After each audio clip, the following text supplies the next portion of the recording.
Il y a énormément d'intelligence qui se cache dans le manque de confiance. Cette vidéo est faite pour toutes les personnes qui manquent de confiance en eux. J'ai déjà reçu beaucoup de messages qui traitent autour du manque de confiance. Un sujet où on aimerait se sentir bien dans sa peau. Se dire j'ai confiance en moi. Se dire je vais avancer dans la vie. Sans constater toutes ces subtilités qui viennent à me rappeler que je ne suis pas capable d'eux. Ou de me comparer à telle personne que j'estime meilleure qu'eux. Je me vois tout petit quand je vois les gens grands, immenses. Votre ouverture, votre regard, votre sensibilité à sentir parfois les choses vous fait oublier l'essentiel, c'est-à-dire vous. Vous arrivez à percevoir le bien qui peut exister devant vous. Vous arrivez à percevoir les capacités qu'il y a en face de vous. Et tout simplement, j'ai envie de vous dire, vous arrivez à percevoir. La perception, c'est quelque chose qui est propre à la conscience. Et c'est pas donné à tout le monde. Vous savez pourquoi beaucoup de gens se surestiment et rabaissent les autres?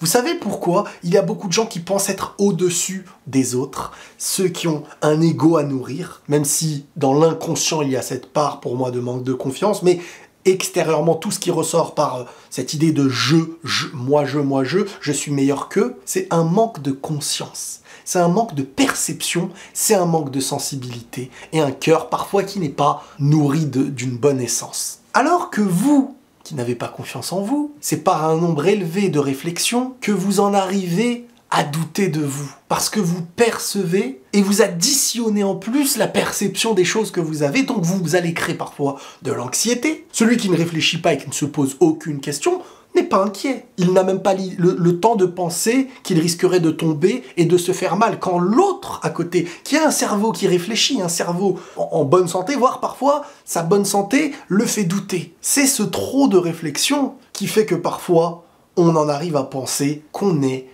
moins bien que les autres. Mais le problème, c'est qu'on regarde, on se pose des questions sur la vie, on se pose peut-être un peu trop de questions parfois, en oubliant de conscientiser avec nous-mêmes. C'est quoi conscientiser avec nous-mêmes? C'est cette difficulté de combattre la barrière qu'on a en nous et empêcher cette surréflexion qu'on ne peut pas avoir face à l'ignorance.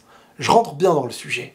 L'ignorance, c'est quoi? Notre ignorance, c'est de constater les autres en pensant qu'il y a une vérité dans ce qu'on imagine chez eux. On pense qu'ils sont meilleurs que nous. On pense qu'ils ont plus la cote, comme certains diraient. On pense qu'ils sont plus beaux. On pense que la réussite, elle est chez eux, parce qu'on ne se base que sur les apparences ou sur ce que les gens veulent nous montrer.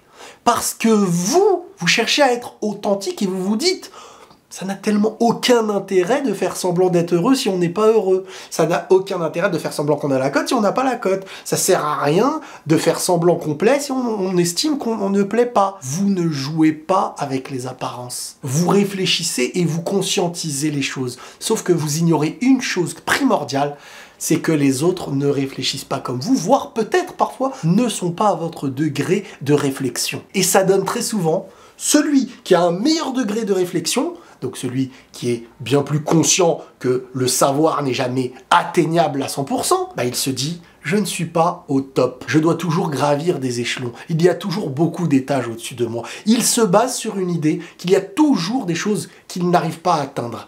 Et parfois, il y a celui qui n'est même pas conscient que sa réflexion est au-dessus des autres, que sa réflexion est plus profonde que les autres. Et malheureusement, il en devient parfois même plus malheureux que les autres, ceux qui n'ont même pas sa propre réflexion, ceux qui ne vont même pas plus loin, comme on dit, que le bout de leur nez. Celui qui ne va pas plus loin que le bout de son nez, il se réveille le matin, il fait sa vie, il mange, il fait ce qu'il a à faire, il rentre chez lui, il est très facile pour lui de croire qu'il est meilleur que les autres. Mais celui qui conscientise les choses sait qu'il n'est pas meilleur que les autres. Mais il doit conscientiser aussi la chose qu'il ignore parfois, c'est que les autres qu'il voit en face de lui, s'ils étaient lui-même, ils se diraient « mais purée, en fin de compte, moi, en face d'eux, j'ai de la valeur, j'ai de la réflexion. » Et en fait, j'ai de quoi me dire pourquoi je manque de confiance. Parce que je suis dans un monde beaucoup plus conscientisé. Et un monde conscientisé, c'est quoi? Si on arrivait à conscientiser à 100% la souffrance et la douleur que peuvent vivre les personnes éprouvées de ce monde, ce serait compliqué si à 100% on pouvait conscientiser cette chose-là. C'est vrai ou pas? Celui qui conscientise le plus sur Terre, c'est pas celui qui est le plus joyeux à chaque fois. Et c'est pour ça que Dieu nous a créés comme quelqu'un, comme ceux qui, en tant qu'humains, qui oublient. C'est une chance, l'oubli. Regardez quand vous voyez un drame en vidéo, quelqu'un qui décède de manière injuste, des enfants qui meurent, etc. Ces images-là, elles font mal au cœur. Même des fois, un animal en vidéo, on va voir un animal mourir d'une manière qui est triste, ça fait mal au cœur. Alors, imaginez si votre conscience vous permettait de voir ces choses-là. Chaque seconde dans la vie, il se passe des drames.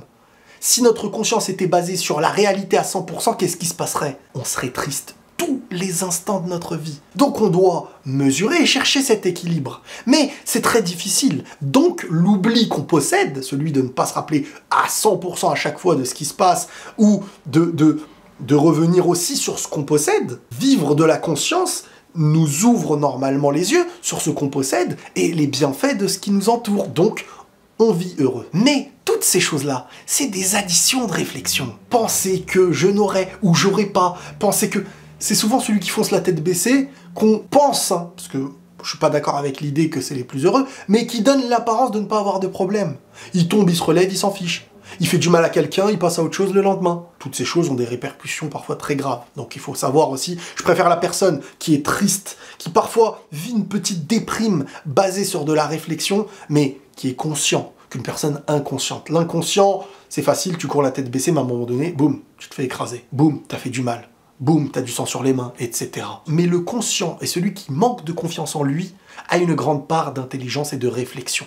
C'est l'élévation de réflexion qui s'additionne et qui lui fait comprendre, et il y a des niveaux, certains n'ont pas confiance en eux, d'autres sont conscients de leur savoir, tout en sachant qu'ils sont loin du savoir ultime parce qu'il n'existe pas et qu'il y a toujours...